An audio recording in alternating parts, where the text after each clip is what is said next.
This is my Promaster conversion part 19. I'm going to show you my ceiling install and how to install DC dimmers.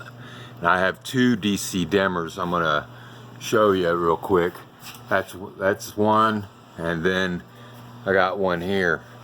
And basically these dimmers I'm going to show you, like on here, that's the front part. That's the front ones right there. There's four of them.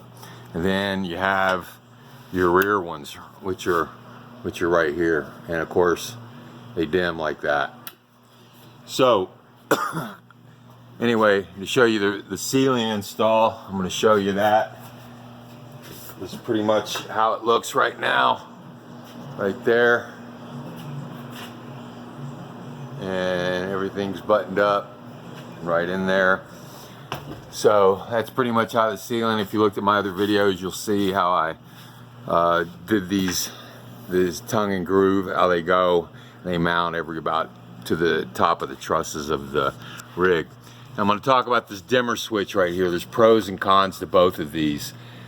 The pro on this particular switch, pro is it looks nice. It's just a touch.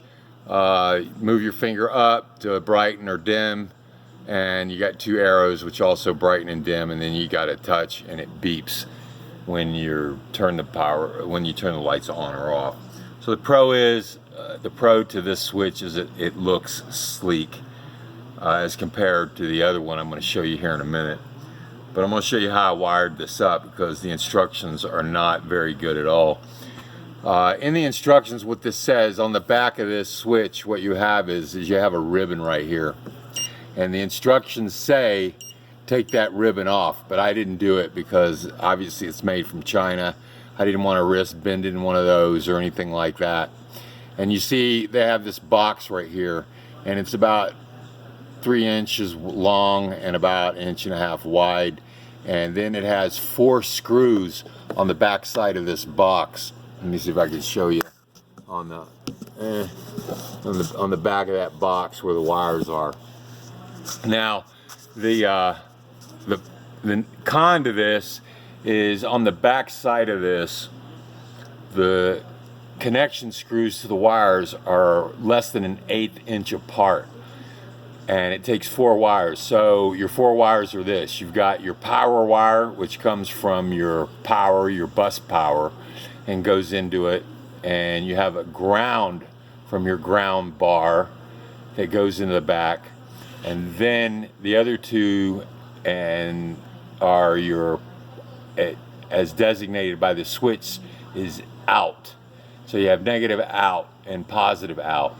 Your negative out obviously goes to your string of lights, your load as they say, and the red out, your positive out, goes to your string of lights. So you've got a negative out and a positive out, negative in and a positive in. The problem is, like I said, these connectors on the back, it's like a compression screw that you screw in. This will not accept 12 gauge stranded, barely accepts 14 gauge stranded. And I had some problems, because if you try to put them in, and as I say, the screws are so close together, if you press them in and you just have one of those strands, an arid strand, they're so close together and it touches any of the other wires that aren't all the way mounted into the screw housing, it will pop your fuse. And I did that twice. So to remedy that, I went down to about a 16 gauge wire and tinted it with solder, so I wouldn't have any arid wires hanging out. And like I said, the negative to this is the wires are so close that you've got a problem. And the screws, the compression screws on the back of this unit are not very strong. And like I said, with the ribbon, I didn't want to risk pulling that ribbon out. The instructions are really poor on that, on this unit. So I'm going to go over here and talk about this dimmer here. And now the pro to this dimmer here is that there's only 3 wires that come out of this, and it's wired like this. You've got a red wire, a black wire, and a white wire. Your red wire that comes out of this goes to your power box. So that's your power in, one wire. And your negative wire goes from your negative bus to the unit. So you got those two. You got your positive in and your negative in to the switch. And there's, like I said, there's three wires: a red wire, a black wire, and a white wire. Now the white wire goes to your load or your string of lights.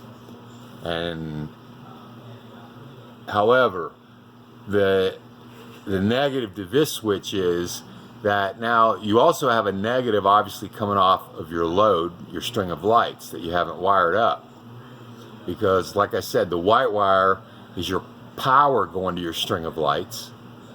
That's your red, and then your negative goes to your negative bus. But you also have a negative wire from your string, your load, your string of wires. So you have to tie those in and figure out how you're going to tie them in. You can either tie them into the black wire on the back of this switch, which means now you have two wires which will go to your negative bus, or you can run this negative straight to your negative bus, and then you also have to run your negative on your load wires, which is usually black, all the way to your bus. So when you get to your bus, you're going to have two wires. That's how I ran it.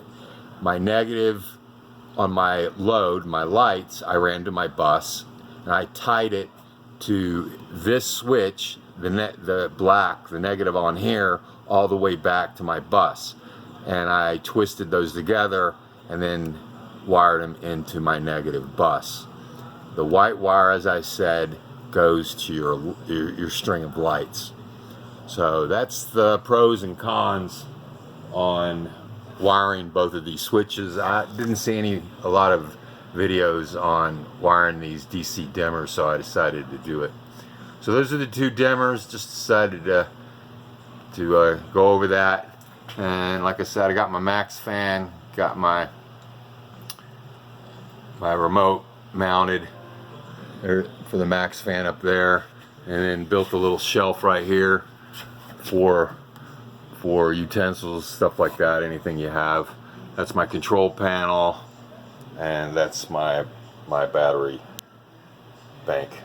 So I hope that helped you guys.